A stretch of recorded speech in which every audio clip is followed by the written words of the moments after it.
This is episode 3 of The Real Review. Today we're going to be talking about the most anticipated of 2017, part 3, as well as our final part of the worst of 2016, and a little bit of a review, so stay tuned. Welcome to The Real Review.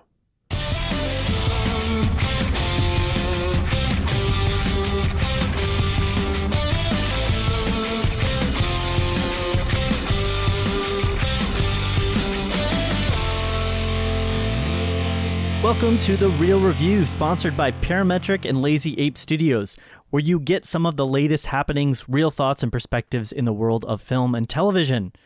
I am here with Matt. That's what she said, hey. And who am I today, Matt? Today, Joel, you are Joel, the not-so Cunningham. Oh, I didn't know it was going to get personal. Yep. Hey, you know what? Much love over here. Just Much because love. I love you. Well, heart to you, Matt. Can't see that from who's listening, but I'm doing a little heart there. How are you doing today, Matt?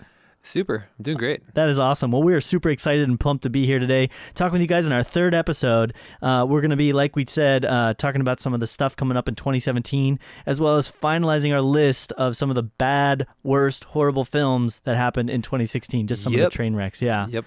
So we also wanted to announce we're going to be doing something really cool here in our third episode for a lot of our listeners, and we're going to be doing a contest. Nice. Yes, very nice. Do you want to tell them about that, Matt?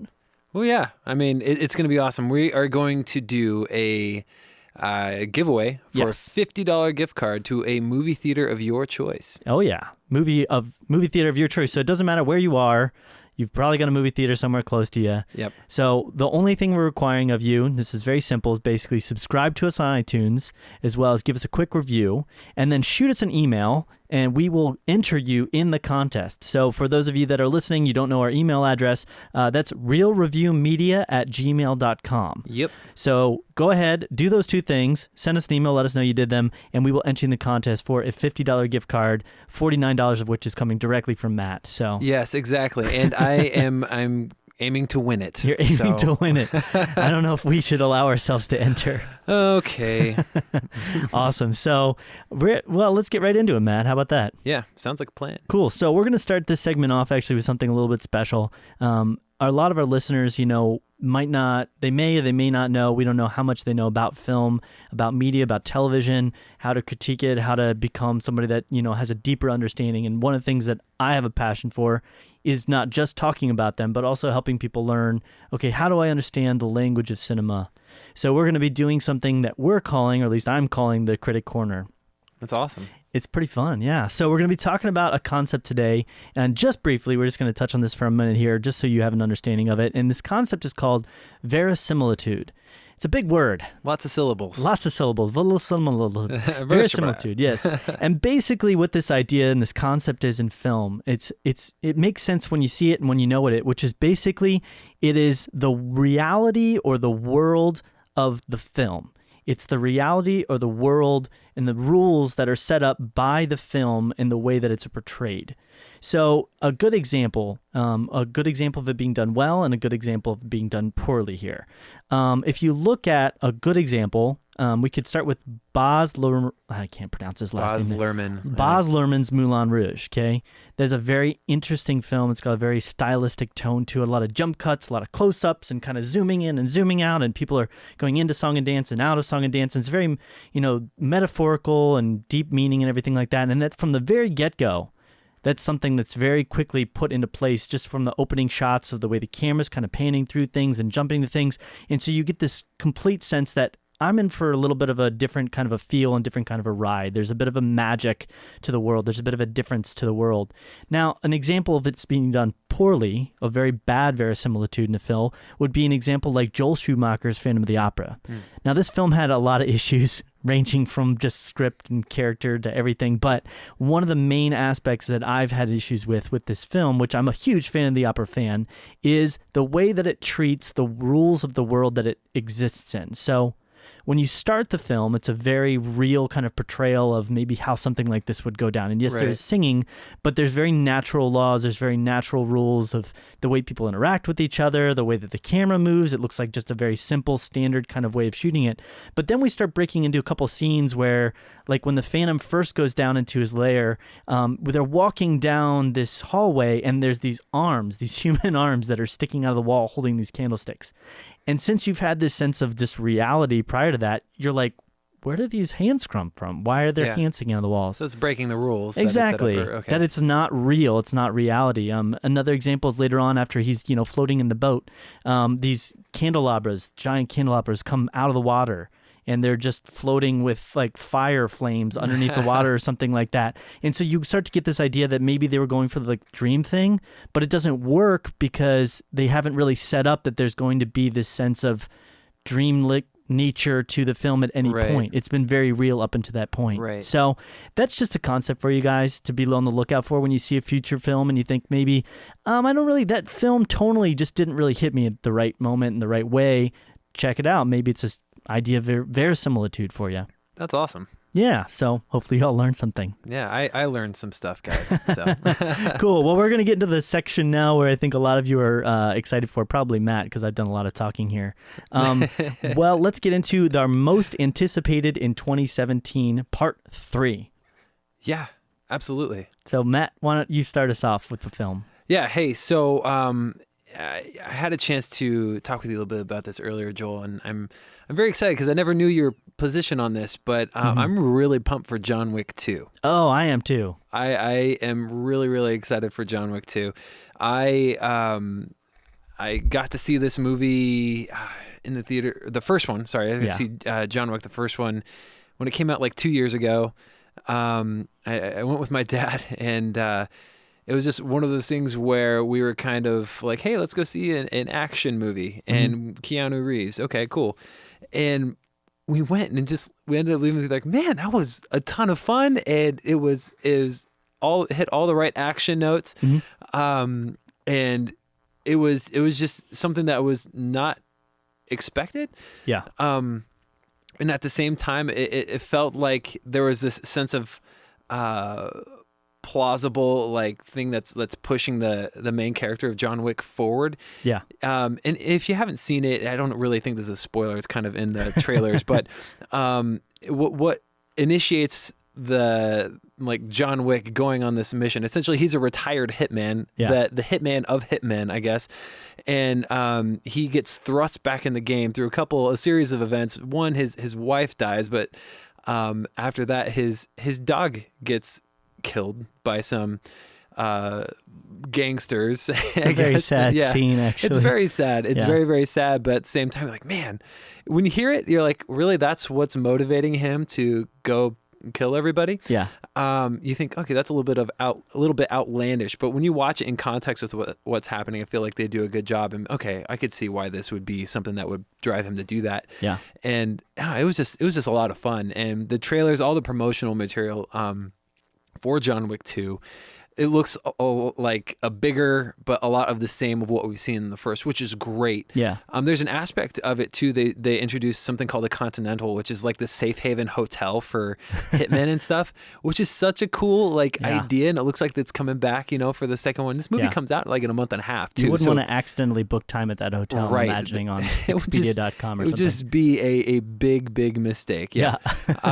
So yeah, I'm just really excited. I think it's going to be a lot of fun. Yeah, I'm excited for that one as well. I think John Wick was a film that really floated under the radar for a lot of people. I'm not sure what the budget was for it, but they definitely didn't seem to put a lot of money, at least in Phoenix where we are, into the marketing and the advertising of it. Right. And if you look at actually Keanu's kind of, his movie credits around that time as far as acting goes, he didn't have a ton of work that was actually going on around the time. So he wasn't like a lot of people were like really aware of Keanu. And obviously he's done some really big roles in the past, but a film that got released in 2013, just prior to this, which was released in 2014, was a film called 47 Ronin. And for everybody that's familiar with 47 Ronin, that was just that flopped really hard. There was a lot of issues with production and everything like that. And so I think just maybe the fact that his last film had flopped so hard and there wasn't a lot of publicity going into this, John Wick just kind of floated under the radar for a lot of people. But I would definitely encourage you, go back, watch that movie if you haven't got a chance to. It's a great character-driven action film, right? Which is what one of my favorite types of films is. I mean, if you think of a character-driven action film, a classic of that is Die Hard, where you've got John McClane and he's in this, it's really much about his trying to survive and make it through this and rescue the hostages and everything like that. Whereas a lot of other action films are just setups for big explosions and things happening, but the characters are kind of just not necessarily super important. So the trailers look amazing for it. They look like a lot of fun. I'm a little bit wary of it just in the sense that, we've got new people that are going to be attached to it. But then additionally, the sequel thing, the sequelitis, you never know what's going to happen. But I did hear one really cool thing that kind of, just for fandom is going to be really awesome is Lawrence Fishburne's going to be in it.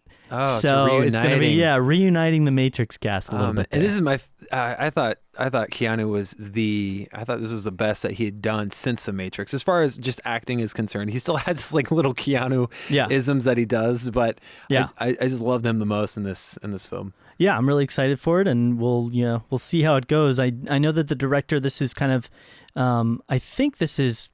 It's just one of the two that did the first one. Okay. It was him and, I forget what his directorial buddy was. But yeah, he's one of the two guys that did the first one. The other guy is not on board, essentially, for this one.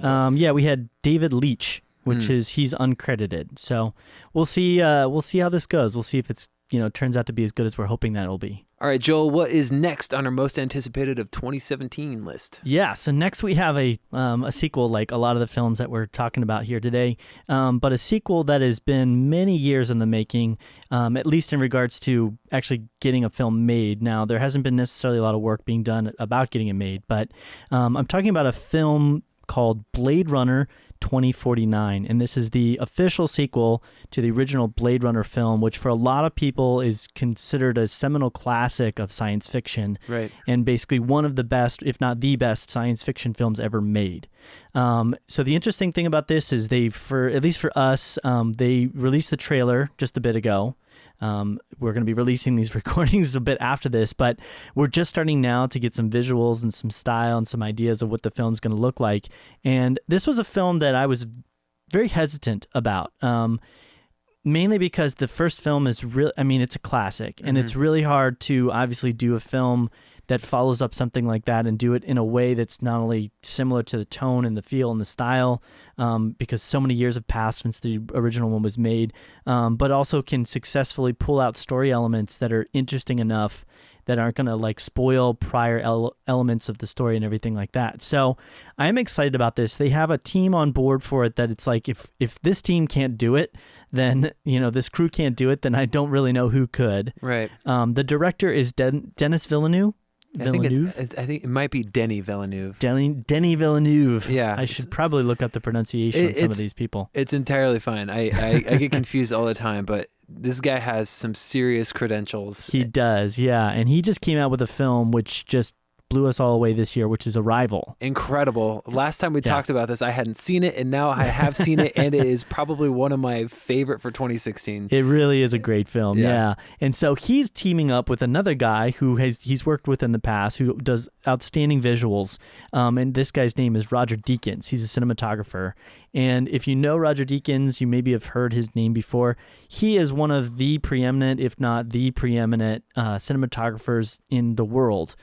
He's done films like Skyfall, No Country for Old Men, True Grit, Oh Brother, Where Art Thou, The Big Lebowski, Shawshank Redemption, which is one of my favorite films of all times. And he worked with Denis Villeneuve in Sicario and Prisoners. So he would have been working. He didn't actually work with Denis, or Denis, how do you pronounce it? I think it's Denny. Denny? It's okay. Denny, we'll have to give him a call up. I think I have him in my speed dial. We can totally figure it out. Shoot him a message, yeah. So they didn't work together on Arrival because Roger was not available to help with that project. Otherwise, they probably would have partnered up again. But they're coming back together to do this. And then the interesting thing about this one is that you have a couple writers that it's a little, at least in my opinion, it's kind of, I'm not really sure what to make of it, because the writers that are attached to this, you've got a guy named Hampton Fancher and another writer named Michael Green.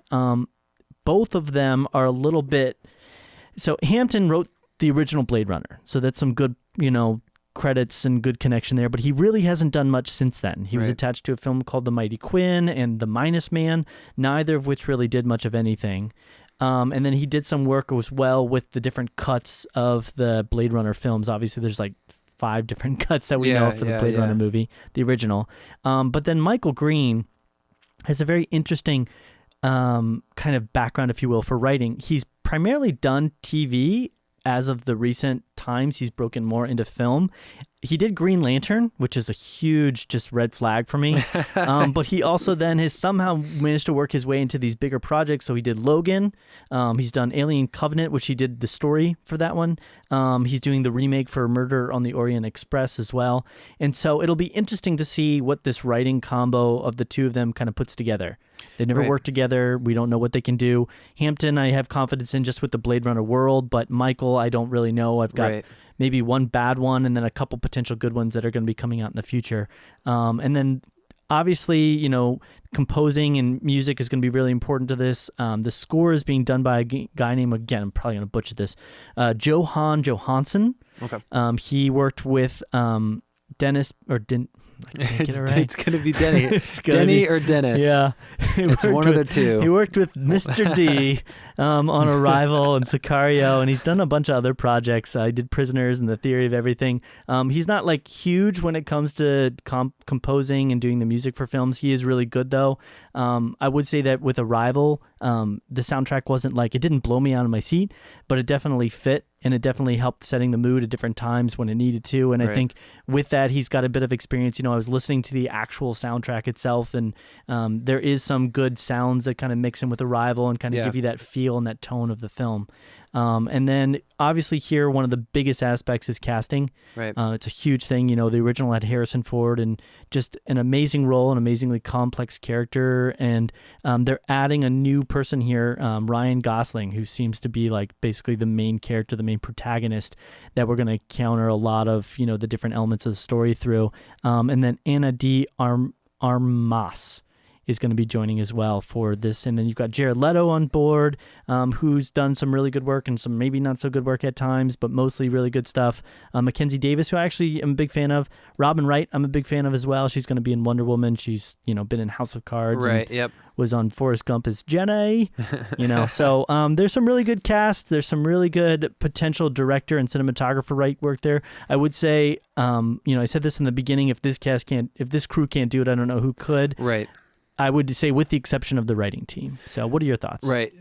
So I don't have a ton to say on it other than what I've seen from the promotional material up until this point.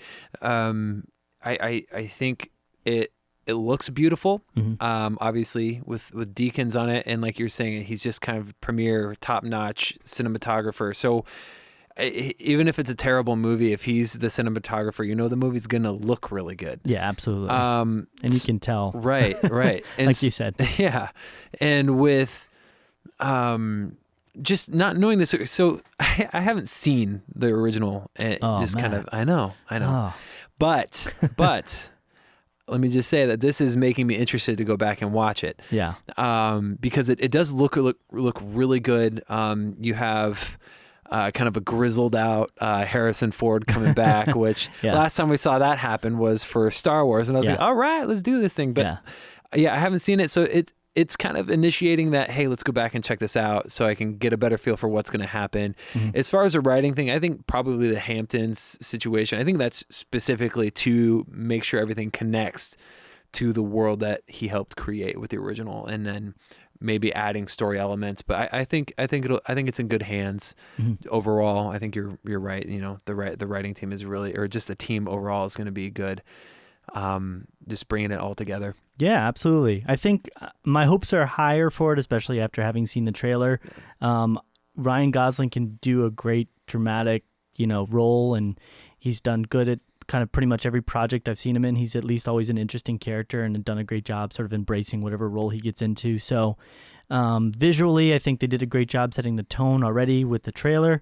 So my hopes are high. I'm Yeah. going to try and keep them there. I'm also going to try and probably not get too much information, which they're not spoiling anything right now. They literally have not released pretty much any elements of the story to the media for us to check out. So we'll see. We will see, Yeah. for sure. Cool. So next film, Matt, why don't we go ahead and move into that? Yeah, so I want to talk about Spider-Man Homecoming. Oh, Spider-Man Homecoming. All right, let's talk about that. So just a background for those... Wait. Is it pronounced Spiderman? It's Denny Homecoming. Denny Homecoming. Yes, that's how it's pronounced. Mr. Spiderman. So Spider-Man, for those of you who aren't aware, yes, this is essentially kind of a third reboot in the last 15 years or so that we've had of Spider-Man. However, this is the first Spider-Man iteration where Spider-Man will have his own standalone movie within the Marvel Cinematic Universe. Right, he's coming home. Right, I know. Kind of a play on words. Yeah. But yeah, so Marvel got the rights through a joint agreement with Sony, essentially, and that's how they got him in Civil War. Tom Holland is going to be coming back and doing his own thing in Spider-Man Homecoming, and which I really love Tom Holland as Spider-Man. I think he's really great. He's actually really young. He's like 18 or 19 years old. And they're really playing it up in all the marketing for this film. He is in school, and they definitely play that up. That whole like, hey, I'm just a kid in school, trying to figure out how to save the world, yet trying to figure out how to get a date at the same time, And should be easy. Just swings by and says, "Hey, wanted to go on a date?" And I really like that. I like the vibe. They had that a little bit of that with Andrew Garfield, with Tobey Maguire, but not to the extent I feel like this is going to be at. They've really been pitching this as like a John Hughes movie within like a Spider-Man movie. And I get the vibe of that from the marketing. And I think it'll be really cool. The promotional material, it's got all the quips and all the quick wit of Spider-Man from the comics, and it ties in actually really, really nicely to the MCU, especially with all the stuff with Tony Stark. I'm really surprised at how much it seems like he's going to be in this movie, And I'm excited about it. I think it'll be a lot of fun. Cool. Well, I would say I'm a bit different in that, I like some aspects. Obviously, well, I wouldn't say obviously. I'm a big fan of Spider-Man, at least the original one. I know it kind of got worse, at least for the third one, really not a great film. But the first and the second one I did really like. Tobey, right? Yeah. I would say I liked Andrew Garfield in the role of Spider-Man. As far as the films go, I felt like they lacked a bit of focus, if you will, and kind of tonally they were not quite there. But Andrew Garfield, I felt, was great in that role as Spider-Man. I think I wish he had the opportunity to really be Spider-Man in a good Spider-Man movie. Well, I'm glad he moved on. He's been doing some really great movie choices lately. But yeah, he was very good. Absolutely. So what really, a couple things that really kind of are a little bit scary for me with this one, and I will just talk about them. One, we've got 6 writers that are attached to this script. We've got Jonathan Goldstein, John Francis Daly, John Watts, who's the director, Christopher Ford, Chris McKenna, and Eric Summers. And if you look at some of the writing credits that a lot of these guys have, a lot of them seem like they're connected with each other. So they've came like as a package deal almost. You've got the guy that's written for Cloudy with a Chance of Meatballs 2, Vacation, Incredible Wonderstone, Horrible Bosses 1 and 2. You've got another guy that's, worked on the Mindy Project and Community, but then you've got another guy who basically the only writing credit to his name is basically Clown, which was the film by John Watts that kind of allowed him to, what I'm guessing is, get into these kind of larger budget type films. Wait, was that the horror film? Yeah, it was the Clown horror film. That was Eli Roth movie. He directed it, didn't he? He produced it. Yeah, he produced on that one. Right. Yeah. So, but it started as a short, and then it moved on to a full feature, and then the feature became this thing. And I didn't see it myself, but I heard mixed things about it. And then they've got a guy named Eric Summers who was a writer for TV. He did American Dad, Community, Drawn Together, but also wrote the Lego Batman movie. So I'm a bit hesitant to say that I'm excited about seeing these writers on board. None of them have really these bigger writing credits. I'll give them the benefit of the doubt. The other thing is, with the cinematography, I don't think we're necessarily going to get anything super special here. We've got basically the biggest credits for our cinematographer, which is Salvatore Totino. He did do Everest, which was a great film and had some pretty awesome stuff to it, but there wasn't anything that was really stand out about it. He's also done pretty much all of the Da Vinci Code movies. Yeah. He did do Cinderella Man, which had some decent kind of cinematography and visuals. Any Given Sunday and Changing Lanes. So he has this interesting style.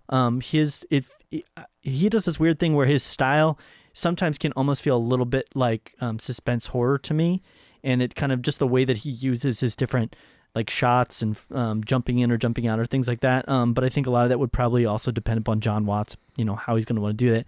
But so yeah, I'm a bit concerned about it. I'm just kind of wondering what this combination of all these different writers with this cinematographer that's never worked with the director before and kind of how they're going to do. But, we'll see. Yeah. I think there's a lot going on there, but I think it's going to be in good hands with Marvel. They have yet to like fully disappoint me. There's been things that have been a little more underwhelming than I've wanted them to be, but they haven't released something yet in this new MCU that has made me like really disappointed. So I'm having faith in that. But yeah, so what do we have next? Well, so our last film for our most anticipated list is we're going to do kind of a combo thing here, right? It kind of all comes together. All comes together. Basically, the Justice League / Wonder Woman Spectacular, if you would, that's going to be taking place. All kinds of craziness. Yeah. So what would you like to share in regard to those films? So between the two, I'm definitely way more excited for Wonder Woman. Mm-hmm. And I can't help but say that I think a lot of my excitement towards that is just kind of towards I'm not excited to see a continuation of Batman v Superman. Yeah. So I am really, really excited to see where it goes. The marketing has been really great and really exciting up until this point. And I want there to be a big win for DC, which I feel like there hasn't really been one huge win yet. Man of Steel is probably their most standout for what they have right now. Suicide Squad didn't really do it. Obviously, Batman v Superman didn't really do it. Financially, it did fine, but critically, not so much. And I think Wonder Woman can be the one that could put it, above that threshold when people are like, when did DC movies get good? Okay, Wonder Woman was that first one. I'm with you on a lot of that. I definitely, for whatever reason, look at Wonder Woman, and probably just to be very practical about it, it probably had to do with the trailers. Right. The Wonder Woman trailers just looked pretty cool, yeah. And I actually got to see it. I was at Comic-Con in San Diego, and they showed the trailer for it, and it was just really cool, and everybody's like freaking out. Oh, nice. So that helps. I mean, obviously, Justice League, for what it's worth, looks like it could potentially be an interesting type film, but from what we've seen in the past, this is, Justice League is being directed by Zack Snyder. He's also got a bit of a writing credit in there as well. And he can do interesting things, but he also can not do very interesting things. Right. And I saw an interesting video the other day where it talked about basically Zack Snyder is kind of a director of moments. So if you watch a lot of his films, you get these kind of epic visual, like cinematic, almost like a music video type moment. But there's a lot of issues when it comes to like bringing into deeper depth. And so moments shouldn't be like an entire film. If you look at Sucker Punch, which was another film that he did, that was basically an entire film of moments. Yeah. And he, everything was just like its own like world. So he could just set up all these different moments. Right. Which visually, I mean, nobody's probably going to argue it was just stunning and gorgeous. Yeah. And that's good. I've never heard of that before. And I think you're totally right. Actually, now that I think about it. But his stories tend to be a little bit lacking. And so with Justice League, at least, he's got a few people on board that will see what they can do. We've got Chris Terrio, who's the main screenplay writer, and he wrote Argo, which was a good film, but he also wrote Batman vs Superman: Dawn of Justice. So it's kind of like good and bad. We'll see how this goes. Right. The cool thing I think they're doing with Wonder Woman is we're getting a lot of kind of newer people. This is not directed by Zack Snyder. It's going to be directed by a lady named Patty Jenkins. And they've got a writer, Alan Heinberg, and Geoff Jones, of course. There's some involvement with people from, their standard universe and everything like that. But so I'm more excited to see what they can do with Wonder Woman, because I think it's a break out from their standard way of making these films, even with the writers and the directors and everything like that. And I agree with you. I'm really hoping that it will be an opportunity for them to kind of have a win in their flat, because right now they're losing pretty bad. I mean, TV, you could say, they might be doing a little bit better with the television. They're dominating TV, minus like Netflix, but so just standard like TV, they're definitely winning right now. Yeah, but they really need to catch up when it comes to a lot of their films and everything like that. Right. So Matt, that concludes our most anticipated in 2017. And obviously, this isn't every film that's going to be coming out in 2017. There's so many different films that are going to be coming out. Right. And we can't cover all the ones that we're anticipating. There are a lot that I'm excited about. There are a lot. So we tried to hit a few with these first couple podcasts here to just talk about what we're really excited for, the big ones, and we'll be talking obviously more when these films start to get closer. We're going to be giving reviews of the other films as they come out, and we're going to be hitting up back again, and we're going to see, hey, was our anticipations worthy? Did they work out the way we were expecting, or did it fall completely flat and not meet our expectations? Right. Cool. So now we're going to move into our part 2 of our worst of 2016. This is something that I think most people really enjoy for whatever reason, just tearing down films. It's always much more popular with people to tear down films than to give the good side of films. Right.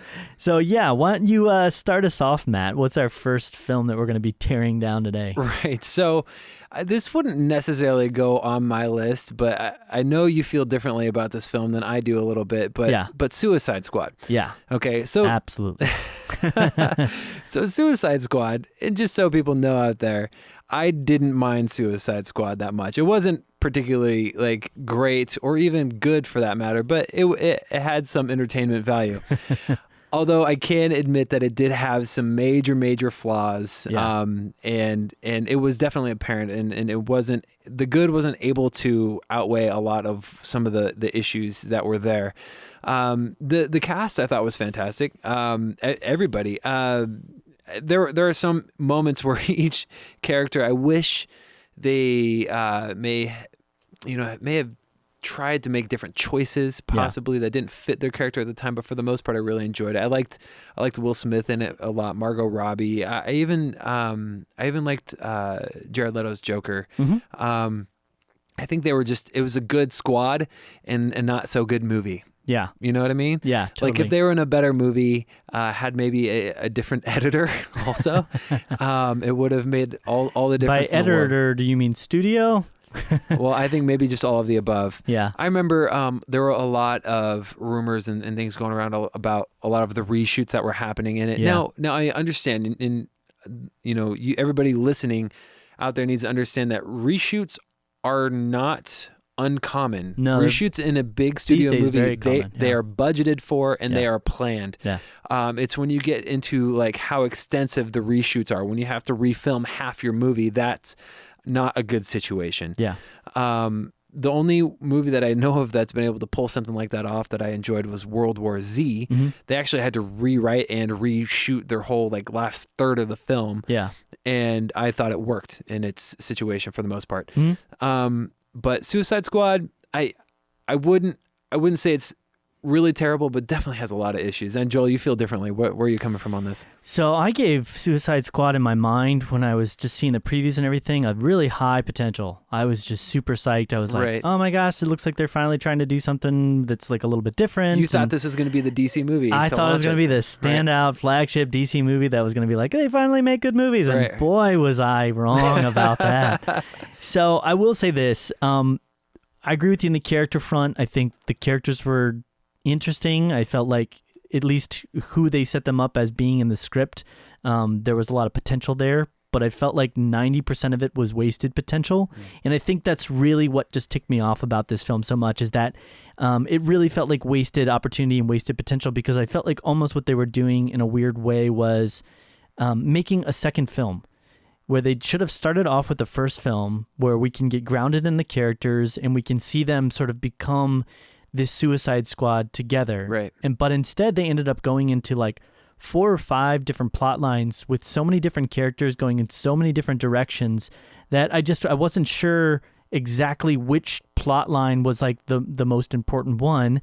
And then additionally, I never really cared about the characters enough, because I never got to see that time where they they become the Suicide Squad. Right. You know what I mean? So they have like this romantic subplot that's going on that's kind of already there that we're supposed to care about for some reason between a couple of the characters. We've got Will Smith, who's, featured as this like supposed to be a hardened like killer, but has daddy issue or like daughter issues. Yeah, exactly. I should say, which didn't make a lot of Maybe sense. he has daddy issues. Yeah. I don't know. Well, I mean, and all these are things like and even the way that the film ends with certain characters being killed off, it's like you just don't really care because you've never seen them get close to each other. There's like one moment in a bar which I felt like was the most real moment for them to connect, but that's the kind of scene that they should have had like a quarter of the way into the film, right, where they're just starting to get connected to each other and get to know each other.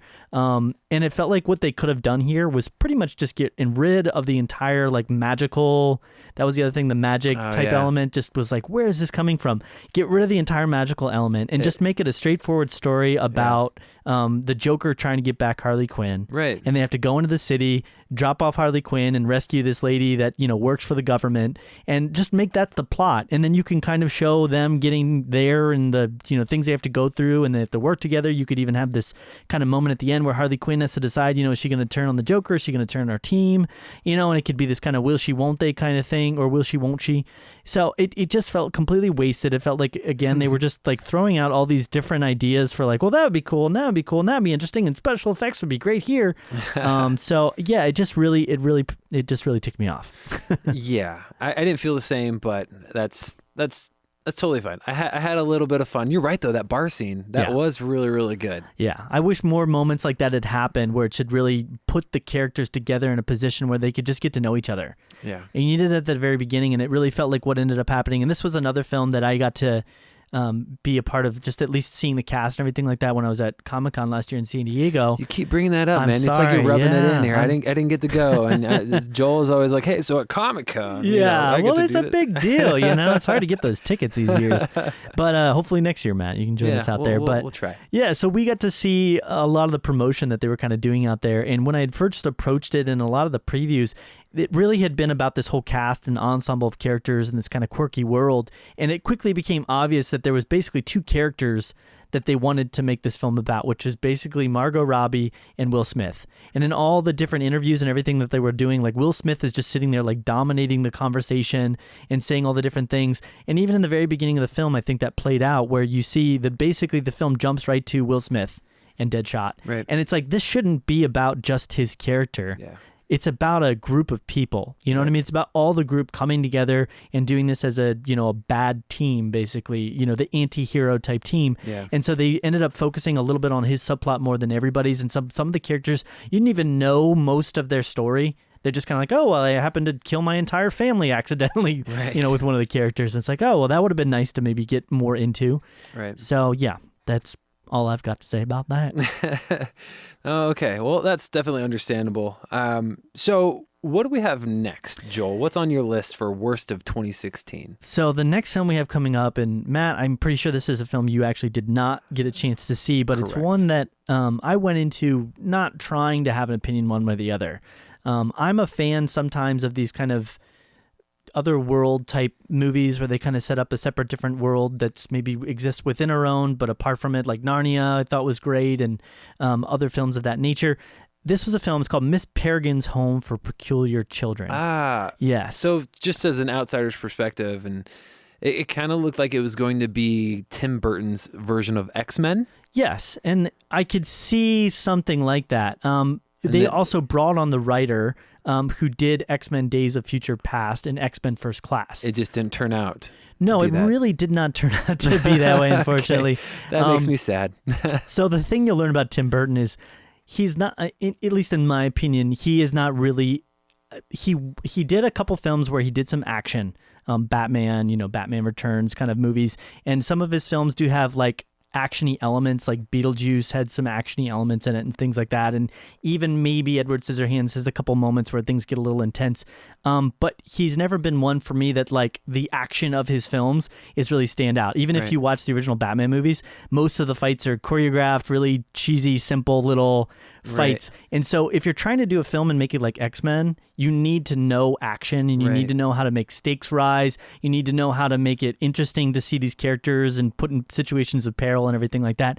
And this film ended up becoming for me basically this, I don't even know how to explain it, but tonally, it didn't know what it was trying to be. One moment you have Samuel L. Jackson, who's literally ripping out the eyes of some of the characters in order to just do something. Basically, he eats their eyes in order to get power from them, which is never explained in the film. Wow. But he does that, and then the next moment, it's this silly little girl who can blow air out of her lungs, and that's her power. She shoots air. And it's not even like painful air, it's just really strong air. You know what I mean? And some of the characters turn into animals, and that's like their power and everything like that. And there's this one kid, and the main kid that you're supposed to kind of connect into the world with ends up being this kid that I was like, okay, well, he's kind of your character that, you know, he's getting into the world and you're kind of following him. He's like your vehicle into the world. He ends up being one of the peculiar kids as well. And he's got his own power, and it's the most inane power. He can literally just see these one type of creatures that happen to be the antagonist, like one of the main antagonists for the film. So everything was just this house of cards where it's like, we have to do this and we have to do that. And there's a scene which doesn't even make logical sense where they need this like base of operations that I'm guessing is kind of like in all the books because it's based on a book series, you know. And so they go to this cruise liner that's kind of been sunken underneath the water, right? And so this character, this girl that has the power to just basically blow an unlimited supply of air or a lot of air out of her lungs, which just physically doesn't make sense, but whatever, you know, and she can float and everything like that. And so she blows all of the air out of her lungs into this boat, and then literally the boat just from being sunk in the bottom of the floor of the ocean starts floating. And it's literally just this cruise liner now that, for whatever reason, I mean, now that it's floating, it just continues to float, which, like, if you know a boats don't just sink on their own. There has to be something that causes the boat, like a hole in the side of it. So just stupid things like that. And I know it's a kid's movie. I'm probably getting way too intense and way too in-depth with the whole script here. So but you loved it. I expect better of Tim Burton. That's the big thing. I mean, he's done some classic, amazing films.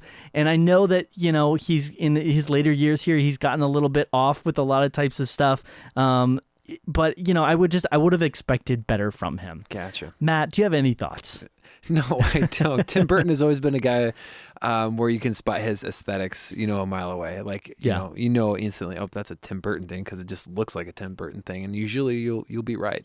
Yeah. I mean, and I will give him credit. I said a lot of stuff about his action. I mean, he's done action movies. He's done Sleepy Hollow, which that's kind of a hit or miss for some people. Right. It's kind of a tongue-in-cheek type thing. He did Sweeney Todd, which had a lot of violence in it. But he also did Planet of the Apes. You know what I mean? And so I think the one thing you can say about him is his action movies aren't necessarily the most like stand out. And this wasn't like an action movie per se. It's kind of more of an adventure film. Yeah. Like a kid's adventure film. But yeah, it just didn't work on any level for me. Right. So Matt, that is all I have to say about that. What is our next film that we're going to be talking about for our worst of 2016? So I don't want to spend a lot of time on this movie. It kind of just makes me mad thinking about it. But I do have to put it on the list because it was really disappointing to me. Mm-hmm. And it was Independence Day 2. Okay. Now you might be thinking, Matt, Independence Day, really? Why would you be thinking that was just going to be a great movie?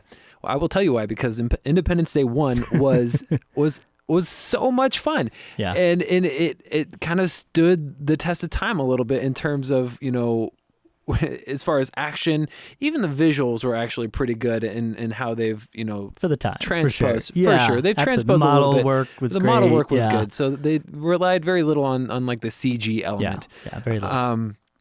So it was fun. You have good characters, you have a good story. Good story. I mean, a fun story, engaging stories. Yeah. You know, people, again, it comes back to the characters, people that you care about, people that you really connect with. Jeff Goldblum and Will Smith, and even some of the auxiliary characters. Roland Emmerich, just in general, over time is kind of leaned on this crutch of wanting like 1,000 different characters in his movies and wants you to focus on all these characters. When in a movie in 2 hours, realistically, you just don't have time for that. Yeah. And that's one of the many problems that Independence Day 2 had. Yeah. Is you don't care about the characters. Even the characters that reprise their roles, Jeff Goldblum it's just not. It's like they're phoning it in, kind of, and it's just like they don't care. I didn't have any fun with it. The editing was silly, and some of the humor that they were going with may have worked in 1996 or 8, whenever the original came out, and but even then, it was sloppy. It felt just very cheesy. The story was kind of this meh, you know, you know, even the way they ended it as if they're going to be going on for 7 more movies. I was like, there's no way. This is just so, I'm just upset about this movie. But Joel, I know you felt a little differently than I did, but I graded this thing an F. I hated this movie. So yeah, go ahead and tell me what you thought. So I definitely agree with a lot of what you're saying. I think my view on it was a little better. I definitely looked at Independence Day. The first one is kind of like a guilty pleasure. You know, it's a popcorn flick. You know, you sit down and you watch it and you're not like, oh my gosh, what's going to... I mean, you are a little bit... It is a little bit suspenseful, but it's not like going to blow your mind as far as like deep, complex, artistic metaphors and anything like that.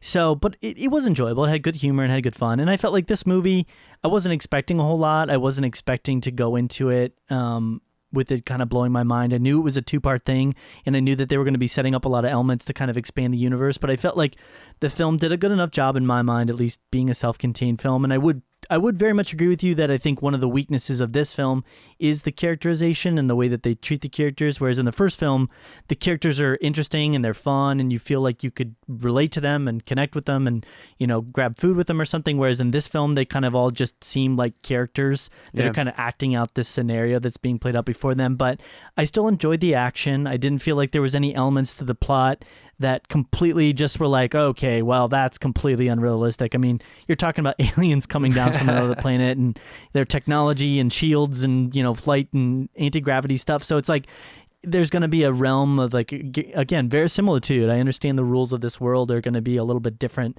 than my own. And so I wish they had done more with the characters. I wish they had done more to kind of make it a bit more fun and engaging. It seemed like much more of kind of a straightforward just action movie. Right. And so in that sense, I felt like it did a decent enough job. I felt like it wasn't going to like, again, it didn't like blow my mind. I gave it kind of like, you know, C plus, maybe B minus kind of range for me. Yeah. Whoa. Yeah. Okay. So, I think Will Smith would have made all the difference. I agree. He ended up just, I'm guessing, deciding, I don't want to be part of this. Yeah. Oddly enough, he actually did Suicide Squad over this. So that is true. And he's been making some interesting choices recently. A lot of his movies have been doing quite as well. And I will say, the interesting thing they did, I looked into a little bit of the advertising and kind of how they explained away, you know, Will Smith not being a part of this, you know, franchise, this new moving franchise was, they basically said that he died in a military exercise in between the films. So it's kind of like military exercise. You know, that's always a cover up. Yeah, I mean, it's obviously a bit of a, you know, just explain away type thing. But yeah, that's kind of my views on Independence Day Resurgence. Yeah, well, I'm glad that you enjoyed it somewhat. I will never be watching this again. Well, we'll see. Maybe we'll have an Independence Day marathon one day. Well, that's going to wrap it up for our Worst of 2016 Part 2 segment. Now, I want to get into a little bit of a review for Rogue One. Ooh, sounds fun, Matt. Yeah, so just so you know, this movie's been out for a little while. There's going to be some spoilers happening here, so spoiler warning, just letting you know. It's been out for a while. We just wanted to wait to make sure that you've got a chance to go out to the theater to see it. Mm-hmm. If you haven't seen it, maybe stop and skip to the end or something. Skip to the end. But Rogue One, I really enjoyed it, as I know that you did, Joel. Yes. And I was just really, really happy with the way that they were able to make a Star Wars film that was unrelated to the current trilogy happening, but also kind of actually shed some new light on some of the old stuff in A New Hope and just some of the motivations. It really, I felt like it enriched the whole just kind of Star Wars mythology as a whole. Yeah. And it was just enjoyable. I mean, what were some of the standout moments to you? I mean, there are so many that I can think of, but what? Yeah, somebody said this, and this is a controversial movie for a lot of people. Right. You know, I have a lot of reviewers that I really respect, and I listen to or I look at their reviews and everything that I kind of do my research on and get an idea of what they're thinking. And a lot of them said bad things, and a lot of them said good things. So it's kind of like I don't know what people are thinking. There's back and forth. My personal opinion of the film was that it was a very good film. It was a very awesome film. And I think the way that it's going to hit you one of two ways. And the big thing that everybody kind of would probably agree with is that the characters in the film aren't necessarily the strongest characters. They're not like, they're not going to be doing toys for Jean Erso's character or Cassian Andor. Like, these aren't characters you're going to see like kids playing with for years to come. Maybe the robot, just because. Yeah, right. So they do cool have, looking. and I went to the store because I wanted to see. I always like to look at the Star Wars toys. Okay, so yeah, they probably have toys. They do have toys, but I don't see them flying off the shelves either. Right. I do see K2SO being very popular because Absolutely. he was probably one of the really more enjoyable parts of that film, just kind of as a whole. Absolutely. So what I felt like the film did really well for me was that I wasn't looking for this deep story of characters and this world of, because I know that this is a transitional film. It's to get us from episode 3 to episode 4, A New Hope. And so what I'm really looking for is I'm looking for a story that is a natural understanding and, transfer from one series to the next. And I felt like I really got that. And I felt like what this film did really well was what it did in the very beginning of the very beginning of the movie, when you basically have these characters that, the Empire's landing on this planet to basically get Jean's dad to go build the Death Star. And there's a conversation that kind of takes place there. And he basically says, hey, we're doing this to not just make ourselves, awesome and powerful, but what we're doing will ultimately cause peace in the universe. And so it gave me a side to, you'd ask yourself, like, if there's this giant militaristic like organization that was to take over the world, they would have to have some mindset that would bring people and make them a part of it. And so it showed, okay, well, that's the mindset of the Empire and what they've kind of always thought. Right. But then you also see the bad side of the basically the Republic and the guys that are trying to get rid of the Empire, and you see basically the lengths and the willingness that they're going to in order to make this successful to destroy the Empire. Right. So you didn't get that, and that's one thing I got from it too is if you watch the original trilogy, you think of the rebellion, yay, these shiny good guys and all that stuff, where they do some shady stuff. Yeah. Especially, and you see that in Rogue One, and you're like, okay, they're not as squeaky clean. Yeah, as he you just might want shoots them a to be. guy in the back to I get away, And so. you're like, wow, okay, so they're doing some shady stuff also that's not, entirely awesome. Yep. And I think that's a big thing, that to show that side of it, it just gives the whole world a whole just more heft.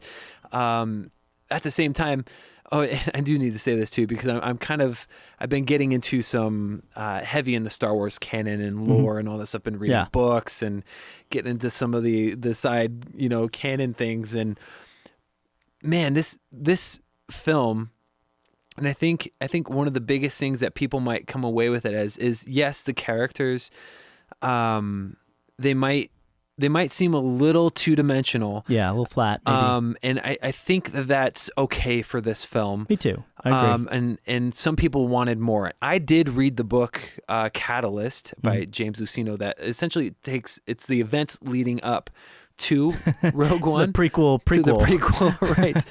And so there were things that happened in the book that really connect you, especially for me to Jin, to her dad Galen, to to Jin's mom Lyra, which in the first 5 minutes of Rogue One, Lyra, Jin's mom, dies. Yeah, and like I could sense in the theater that nobody really cared, but I was like devastated. I was like, no, because there's this whole background that nobody got unless you read the book. Yeah, and I think that some of the, again, it enriches just kind of everything in Star Wars canon, Star Wars lore. Yeah. And that if you're really into this, you're like, yes, this is really good, where I can see where there might be some hesitations to liking it if you're not really familiar with a lot of it, because there are a lot of nods and winks and things like that are given that Gareth Edwards did in this that are really special. Mm-hmm. I think that, so I agree, they did a great job bringing in some of the lore and some of the feelings of kind of the Jedi universe and the universe that they're in Star Wars. Right. So I thought that was great. I think one thing that could definitely be said is I felt they used Darth Vader both good and bad in this film. I didn't personally like the way that they did his initial kind of shots. I felt like that scene was very unnecessary and kind of pointless, but they more than make up for it later when you get that fight scene with Darth, and boy, do you ever figure out why it is that people are so just afraid of Darth Vader. I mean, that was like a horror movie there. That's like one of my favorite Star Wars scenes just in general. Absolutely. I just picture that guy like this got the plans. He's like take up, take the plans, take the plans. Yeah. Darth Vader's just mauling everybody behind him. Absolutely, yeah. So I mean, they did great things with that there. I felt like there was definitely moments where it was a little bit like maybe anticlimactic, like killing off a couple of the characters. I felt like the way that they kind of did it was a bit like, well, we have to kill them off somehow.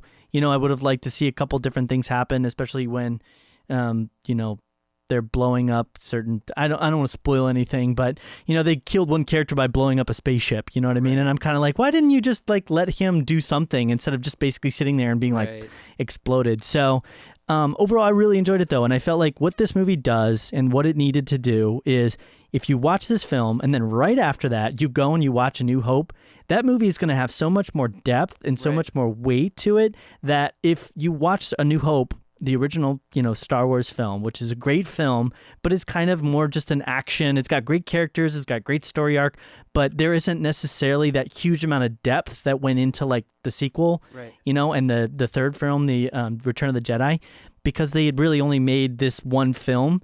This movie really sets up this whole deeper meaning and depth to the explosion and the destruction of the Death Star. Even with Luke taking on the name of one of the characters, or like the squad role. Red 5 that one of the other characters lost. So I think for that sense of just that being what it needs to be, I loved it. Yeah, it was okay. Real quick, I know we have. We're wrapping up here. We're wrapping up, but. Yeah. What do you think of CG Tarkin? So Tarkin I liked. I really liked Tarkin. I felt like they did a decent enough job. A funny thing happened for me the first time. I've seen it 3 times now. Nice. I've seen it twice. So. Okay. So first time I saw it and the second time I saw it were both in 3D IMAX. I didn't have a choice. That was like the only showings that were available. Gotcha. And he didn't look great in 3D IMAX. He looked kind of, and if you know how the technology works, then it tends to basically, and you can actually see this in theater if you take your glasses on and off, it tends to darken the overall look of the film. Yeah. And so he didn't look super great because the lighting was a bit off. And I think as well, and this is just in general, his micro expressions at times like would kind of go a little wonky for me. It didn't look quite facially what he was needing to do. But when I saw it in the normal version, I thought he looked awesome. I thought he looked great, and everything about him was just like, that's spot on. I will say though, on the other side of things, Princess Leia, I don't know who or how that one happened, but that one for me just really fell flat. It was weird. It was a very weird looking. It was a very weird, CG rubbery, face. kind of wax CG face to me, and I was like, we have an example of how it's done well, and we have an example of how it's done poorly. Right. So Peter Cushing, I was impressed. Yeah. I will say this though, going into it, I knew something was gonna be weird here. So I was watching it, and the first time watching this movie, I was like, yeah, it looks really good, but I was watching and looking for flaws, and there are some weird things every now and then, but for the most part, it looks really, really great. But I was distracted. Mm-hmm. I was distracted looking at his face as opposed to the conversation that was happening between him and Krennic. I agree. And the second time, I was like, okay, I got this. I was listening. I was like, okay, I'm finally hearing what's happening right now. There were people that I talked to that did not know that it was a CG character. And that's pretty incredible. It's incredible. It's kind of scary too. Right, it is a little bit scary. Yeah. But I will agree. Leia's face at the end was not really. Yeah. Not really. Yeah. So what's your overall rating scale 1 to 10? I got to give it a. Well, okay, A to F. Because I typically agree. I could transition. I would give it in 88, B plus. B plus, awesome. I would probably give it a little bit higher. I'd probably put it like right in a 90. Oh, cool. So like an A minus or B plus, depending upon what school you go to. So. Yeah, right. We'll bell curve that. We'll just say A's for everybody. There you go. So definitely check out Rogue One if you haven't had a chance to. Hopefully we didn't spoil anything too badly for you there. We warned you. Yeah, we did warn you. But so we're going to go ahead and wrap things up here. I want to remind you again, go ahead. If you haven't, go ahead and sign up for our contest. Very simple to do. Just subscribe and hit the review button. Give us a nice little review if you can. Probably, hopefully, a positive one. A good review would be appreciated. Good is better than bad. That would be for the most part true. So go ahead and do that, and then shoot us an email. Or if you have any questions, any comments, anything you want to know that maybe you're inquiring minds, anything you disagree with, definitely shoot us an email. That's realreviewmedia@gmail.com. And then additionally, check out our Facebook, facebook.com/realreviewmedia. That's a /. I always get those mixed up. But we're always posting cool things on there. We're going to be able to connect with you through that as well. So thanks for checking everything out, and It's been real.